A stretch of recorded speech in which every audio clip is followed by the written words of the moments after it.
നമസ്കാരം, news prime മലയാളത്തിലേക്ക് സ്വാഗതം. ഒഡീസയിൽ നിലവിലെ പ്രതിപക്ഷം ബിജു ജനതാദള.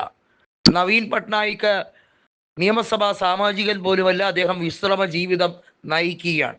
ദീർഘനാൾ നവീൻ പട്നായിക് ഒഡീസയുടെ മുഖ്യമന്ത്രിയായിരുന്നു. 2000 മുതൽ 2024 വരെ തുടർച്ചയായി നീണ്ട 24 കൊല്ലം അദ്ദേഹം ഒഡീസയുടെ മുഖ്യമന്ത്രിയായിരുന്നു. അദ്ദേഹത്തിൻ്റെ പ്രിൻസിപ്പൽ സെക്രട്ടറി ആയിരുന്ന പാണ്ഡ്യൻ, അദ്ദേഹം മുഖ്യമന്ത്രി കസേര എയിം ചെയ്യുകയാണ്. ഒരു വരത്തൻ കയറി ഒഡീസയെ ഭരിക്കേണ്ട എന്ന രീതിയിലേക്ക് BJP അവിടെ ക്യാൻവാസ് നടത്തിയപ്പോഴാണ് BJP നേതൃത്വത്തിന് നേരിയ ഒരു മുൻതൂക്കം ഈ തെരഞ്ഞെടുപ്പിൽ ഉണ്ടായത്. നോക്കണം, 21 ലോക്സഭാ സീറ്റുകളിൽ ഒരെണ്ണത്തിൽ പോലും BJD ജയിച്ചില്ലെങ്കിൽ പോലും അവിടെ നിയമസഭ 50ഓളം സീറ്റുകളിൽ BJD തന്നെയാണ് ജയിച്ചിരിക്കുന്നത്. 78 സീറ്റുമായി BJP ഒന്നാമത് തന്നെയാണ്. മോഹൻ ചരൺ മാഞ്ചിയാണ് അവിടെ നിലവിൽ മുഖ്യമന്ത്രി എങ്കിൽ പോലും 14 സീറ്റുകളുള്ള കോൺഗ്രസ് ഐതിഹാസികമായി നിരവധിയായ സമര പോരാട്ടങ്ങൾ ഒഡീസയുടെ സമസ്ത മേഖലകളിലും നടത്തുന്നു എന്നുള്ളതാണ്. ആദിവാസി വിഭാഗങ്ങളും അതുപോലെ തന്നെ നിരവധിയായിട്ടുള്ള ഗോത്ര മേഖലകളും അടങ്ങുന്ന ഒരു വികസിതമല്ലാത്ത ഒരു സംസ്ഥാനം, അതായത് പിന്നോക്കം നിൽക്കുന്ന ഒരു സംസ്ഥാനമാണ് ഒഡീസ. സാധാരണ രീതിയിൽ ലിറ്ററസി റേറ്റിലായിരുന്നാലും പല മാനദണ്ഡങ്ങളിലും പിന്നോട്ട് നിൽക്കുന്ന ഒരു സംസ്ഥാനം എന്ന രീതിയിൽ BJPക്ക് ഏറെ വെല്ലുവിളികളുള്ള സംസ്ഥാനം. അവിടെ കോൺഗ്രസ് പടിപടിയായി വളരുകയാണ്. ബിജു ജനതാദളിലെ പലരും കോൺഗ്രസിന് ആഭിമുഖ്യം പ്രഖ്യാപിച്ചുകൊണ്ട് നിലവിലെ സാഹചര്യത്തിൽ അതിലെ 26ഓളം സാമാജികർ കോൺഗ്രസ് നേതൃത്വവുമായി അടുപ്പത്തിലാണ്.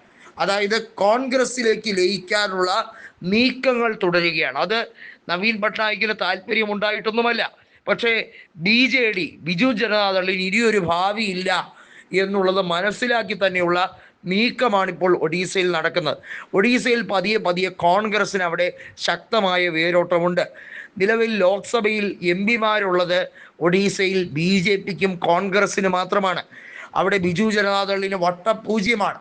ബിജു ജനതാദളിന് ഇനിയൊരു ഭാവി ഒഡീസയുടെ രാഷ്ട്രീയ മണ്ണിലില്ല എന്ന തിരിച്ചറിവിലാണ് അവിടുത്തെ സാമാജികരിൽ പലരും കോൺഗ്രസ് നേതൃത്വവുമായി വലിയ രീതിയിലുള്ള രമ്യതയിലേക്ക് പോകുന്നത്. തീർച്ചയായും അത് അടുത്ത തെരഞ്ഞെടുപ്പിൽ പ്രതിഫലിക്കും. നമുക്കറിയാം, നേരത്തെ ആന്ധ്രയുടെ കാര്യം പറഞ്ഞതുപോലെ തന്നെ 2029 വരെ അവിടുത്തെ നിയമസഭാ തെരഞ്ഞെടുപ്പിന് കാത്തിരിക്കേണ്ടി വരും. പക്ഷേ അതിനു മുമ്പ് പല വിസ്മയങ്ങളും നടക്കുമെന്നാണ് കോൺഗ്രസ് നേതൃത്വം അവിടെ അഭിപ്രായപ്പെടുന്നത്.